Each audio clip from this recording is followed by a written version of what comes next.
ಎಂಪ್ಲಾಯಿಗಳನ್ನ ಸಂಪಾದನೆ ಮಾಡ್ತೀನಿ ಅಂತ ಬಂದ್ಯಲ್ಲ, ಅದು ಮಾತಿಗೆ ಮುಂಚೆ ನನಗೆ ನಿಮಗಿಂತ ಒಳ್ಳೆ ಮಾರ್ಕ್ಸ್ ಇದೆ, ನಾನು ಮಾಡೋದಾದ್ರೆ ನಿಮಗಿಂತ ಒಳ್ಳೆ ಬಿಸ್ನೆಸ್ ಮಾಡ್ತೀನಿ ಅಂದಿದ್ದೆ.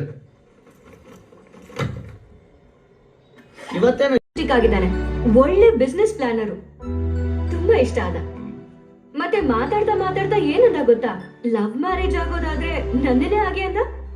ನೀವು ಲವ್ ಮ್ಯಾರೇಜ್ ಏನಾದ್ರು ಆದ್ರೆ ನನ್ನನ್ನೇ ಆಗಿ ಅಂತ ಕೇಳಿದೀನಿ, ನೋಡೋಣ. ನನಗೆ ನೀನು ಎಷ್ಟು ಇಷ್ಟ ಅಂತ ನನಗಿಂತ ನಿನಗೆ ಚೆನ್ನಾಗಿ ಗೊತ್ತು, ಅದು ನಮ್ಮ ಸುತ್ತಮುತ್ತ ಇರೋವರೆಗೂ ಚೆನ್ನಾಗಿ ಗೊತ್ತು. ಹಳ್ಳಿಯವನು ಅಂತೀಯ, ನಿನಗೂ ಅವನಿಗೂ ಎಷ್ಟು ಡಿಫ್ರೆನ್ಸ್ ಇದೆ ಗೊತ್ತಿದ್ಯಾ?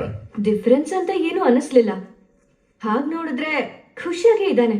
ಒಟ್ನಲ್ಲಿ ಅವ್ರು ಶ್ರೀಮಂತರು ಅಂತ ಗೊತ್ತಿತ್ತು, ಆದ್ರೆ ಊಹೆನೂ ಮಾಡ್ಕೊಳಕ್ ಆಗದೆ ಇರೋ ಅಷ್ಟು ಅಂತ ಗೊತ್ತಿರ್ಲಿಲ್ಲ ಮಗ. ನಿಂಗೆ ಎಷ್ಟು ಕಂಫರ್ಟ್ ಲೈಫ್ ಕೊಡಬೇಕು ಅಂತ ನನಗೆ ಬಿಟ್ಟು ಬೇರೆ ಯಾರಿಗೂ ಗೊತ್ತಿಲ್ಲಮ್ಮ. ನೋಡಮ್ಮ, ನಾನು ಡಿಗ್ರಿ ಮಾಡ್ತಿದ್ದಾಗ ನಮ್ಮ ತಂದೆ ಅದು ಇದು ಬಿಸ್ನೆಸ್ ಮಾಡಕ್ ಹೋಗಿ ಎಲ್ಲ ಲಾಸ್ ಮಾಡ್ಕೊಂಡು ಒಂದಿನ ಸೂಸೈಡ್ ಮಾಡ್ಕೊಂಡ್ರು. ಅವಾಗ ನನ್ನ ಎದೆ ಜಲ್ಲಂತು. ನಿಮ್ಮ ತಾಯಿ ಹಾರ್ಟ್ ಅಟ್ಯಾಕ್ ಅಲ್ಲಿ ಹೋದಾಗ ನನ್ನ ಕಣ್ಣಲ್ಲಿ ನೀರು ತುಂಬಿಕೊಂಡಿತ್ತು. ನಿನಗೆ 4ನೇ ಕ್ಲಾಸಲ್ಲಿ ಜ್ವರ ಬಂದಾಗ ನನ್ನ ಕಣ್ಣಲ್ಲಿ ನೀರು ಬಂತು. ನನಗೆ ನೀನಷ್ಟೇ ಇಂಪಾರ್ಟೆಂಟು.